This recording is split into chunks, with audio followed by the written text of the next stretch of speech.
yurt dışından gelen saygıdeğer konuklarımız, değerli büyüklerimiz, Sayın Bakan Yardımcım, değerli milletvekili arkadaşım, Kafkas Dernekleri Federasyonu'nun değerli mensupları, değerli katılımcılar, değerli konuklar, sivil toplumun değerli temsilcileri, hepinizi şahsım adına sevgiyle, saygıyla selamlıyorum. Gelen kurulun yararlı olmasını yürekten diliyorum. Ben konuşmamda olabildiğince özet bir takım değerlendirmeler yapmak istiyorum. Bu konudaki gelişmeleri sizlerle paylaşmak istiyorum. Öncelikle şu tespitimi aktarmak isterim.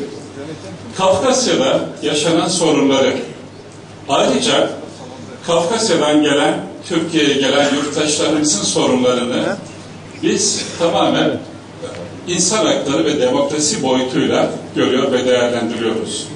Bunun temel bir ilke olarak kabul edilmesi gerektiğini her zeminde ifade ediyoruz. Bu çerçevede de Türkiye'de eşit yurttaşlık kavramının son derece önem kazandığını, bunu özellikle ifade etmek istiyorum. Tabii eşit yurttaşlık denildiği zaman elbette söylemle bunu herkes ifade ediyor. Bunu anayasal düzeyde çoğu zaman ifade edildiğini biliyoruz. Ama yine biliyoruz ki uygulamalarla, icraatlarla bunun hayata geçirilmesinde çok da başarılı olamadığımız bir gerçek. Şunu ifade etmek isterim, şunu paylaşmak isterim. Özellikle bu anlayışımızı anayasa çalışmalarımızda da hakim kılmak istediğimizi bilmenizi istiyorum. Çok uzağa gitmeye gerek yok. 100 yıl kadar evvel şunu hep ifade ediyoruz. İşte Kafkasya'dan gelenler, Balkanlardan gelenler, mübadele sonucu gidip gelenler, Mezopotamya'da yaşayanlar, Orta Asya'da gelenler, Türkiye'de, Anadolu'da Türkiye Cumhuriyeti ahalisini oluşturdular. Bu bir tarihi ve sosyolojik süreçtir.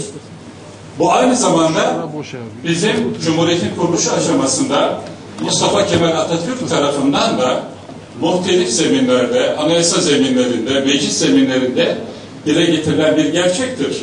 Biliyorsunuz 1924 Anayasası'nda da aynen şu ifade vardır.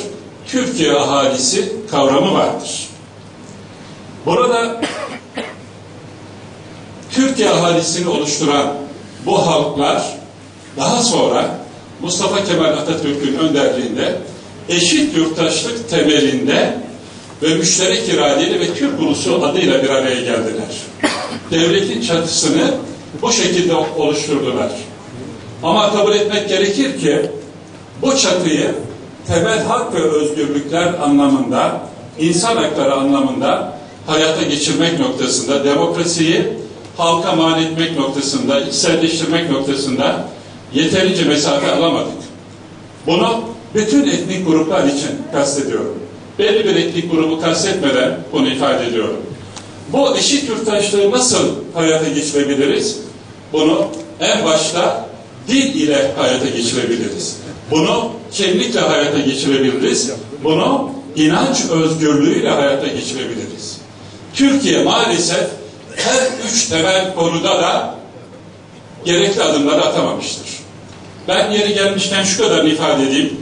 Tabi burada hemen şunlar dile getirilecektir. Haklı olarak son zamanlarda, son 10 yıl içinde üniversitelerde Çerkez Dili ve Edebiyat bölümünün açılması, Kuzey Kafkasya konusunda araştırma merkezinin kurulması, Boğaziçi Üniversitesi'nde Abazaca'nın seçimli ders olması, Adigece ve Abazaca'nın orta öğretim müfredat kapsamına kısmen alınması, 2. Uluslararası Adige Dili Konferansı'nın düzenlenmesi.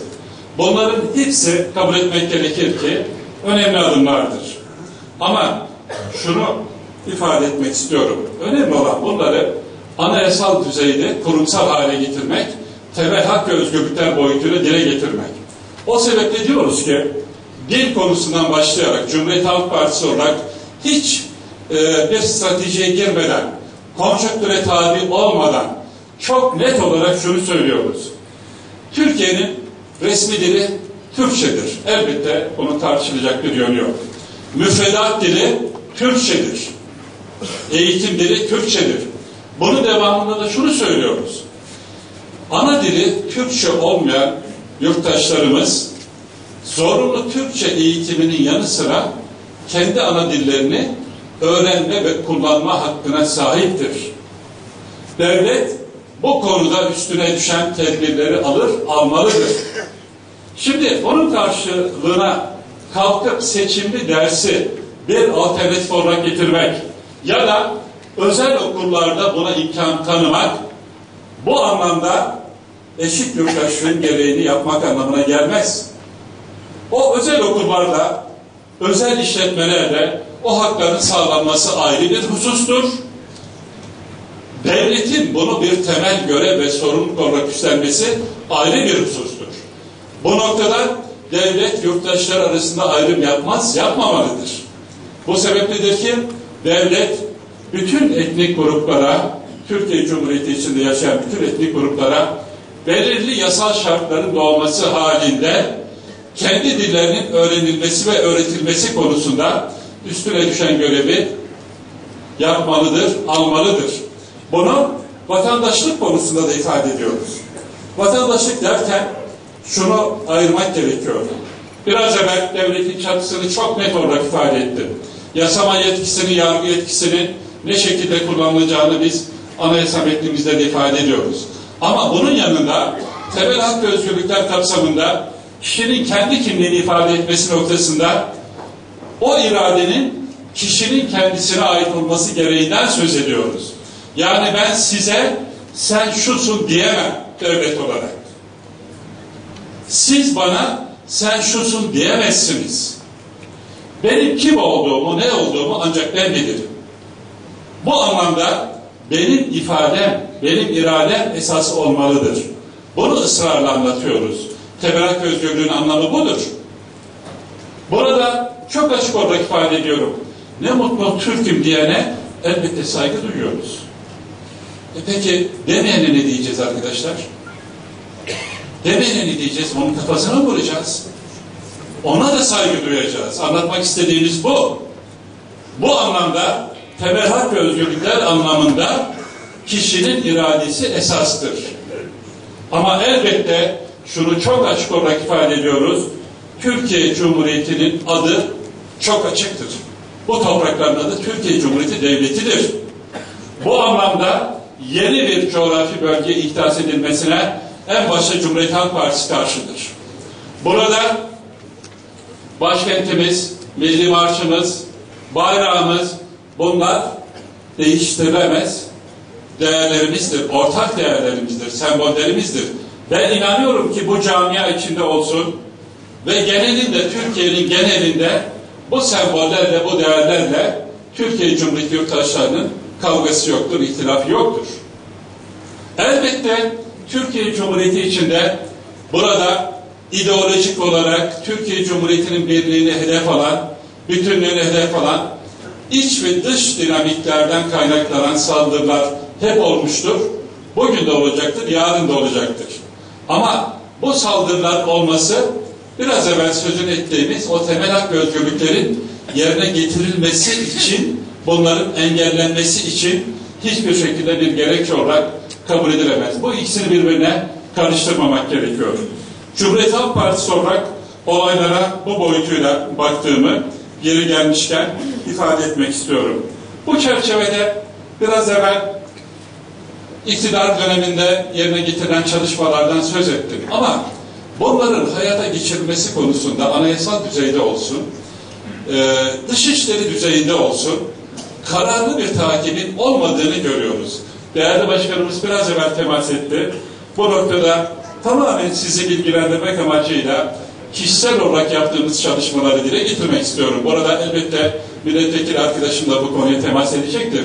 Ama ben yeri gelmişken gene Cumhuriyet Halk Partisi adına geçmiş dönemlerde Onur Öymen'in, değerli partili milletvekilimiz, parti büyüğümüz Onur Öymen'in emeklerinden söz etmez isem orada hakşinaslık yapmamış olurum. O sebeple Onur Öymen'in bu noktada yaptığı çalışmaları da yeri gelmişken ifade etmeyi gerekli görüyorum.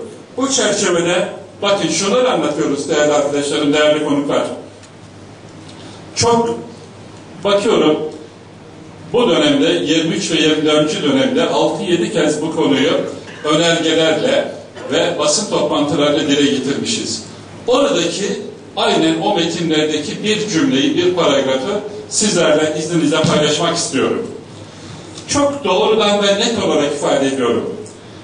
Gürcistan ile olan diplomatik ilişkilerini aksatmadan da Türkiye kararlı bir tavır ve irade ile kendi yurttaşlarının hukukunu pekala koruyabilir. Daha doğrusu Türkiye bu yönde iradesini ve kararları ortaya koymalıdır. Hükümetin demokratik açılım söylemlerinin tutarlı ve samimi olmadığını gösteren pasif ve düşündürücü bir tablo söz konusudur. En son 23 Nisan 2013 tarihinde Ankara'da düzenlenen 23 Nisan Çocuk Halk Dansları Şenliği'ne Gürcistan'ın baskısı sonucunda Abaza Çocuk Halk Dansları toplumun katılımının engellendiğini biliyoruz. Böylece aslında kültürel ambargo uygulanmıştır. Hükümet kendi yurttaşlarının kültürel anlamda faaliyetini engelleyerek aslında ayrımcılık yapmıştır. TRT yetkilileri katılım konusunda güvence verdikleri halde gelen baskılar sebebiyle Abhazalı çocuklar tüm hazırlıklarını yapmış olmalarına rağmen şenliğe katılamamışlardır. Türkiye bu konularda ve benzeri konularda egemenlik hak ve yetkisini kullanmakta zafiyet göstermektedir. Söz gelişi daha da somutlaştırarak ifade ediyoruz. Hükümet cevaben verdiği önergelerde Dışişleri Bakanı Ahmet Davutoğlu imzasıyla verilen 2 Ağustos tarihli cevapta Abhazya'da yaşayan vatandaşlarımızın konsolosluk işlemlerinin ilgili dış temsilciliklerimizce yerine getirilmesi için gerekli çalışmaların yapılmakta olduğunu, Trabzon, Soğum arasında özel işletmelerce gemi seferleri düzenlenmesi, Abhazya ihtilafının çözümünde bir güven artırıcı önlem olarak bakanlık tarafından gündeme getirilmiş ve halen gündemde tutulmaktadır denilmiş olmasına rağmen değerli konuklar, değerli katılımcılar, uygulamada ve fiilen bu yönde hiçbir çalışmanın yapılmadığını çok iyi biliyoruz.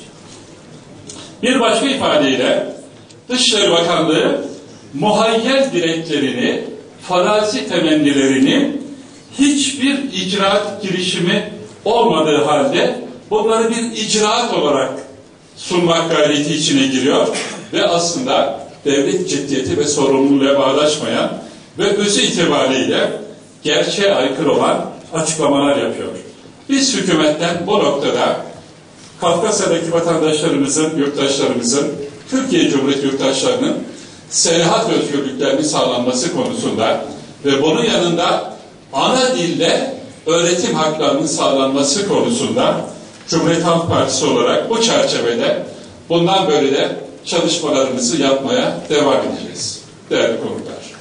Ben bu düşüncelerle, bu değerlendirmelerle bu genel kurulun yararlı olmasını diliyorum. Bundan sonra görev ve sorumluluk üstlenecek yeni yönetime de huzurlarınıza başarılar diliyor. Hepinizi saygıyla selamlıyorum.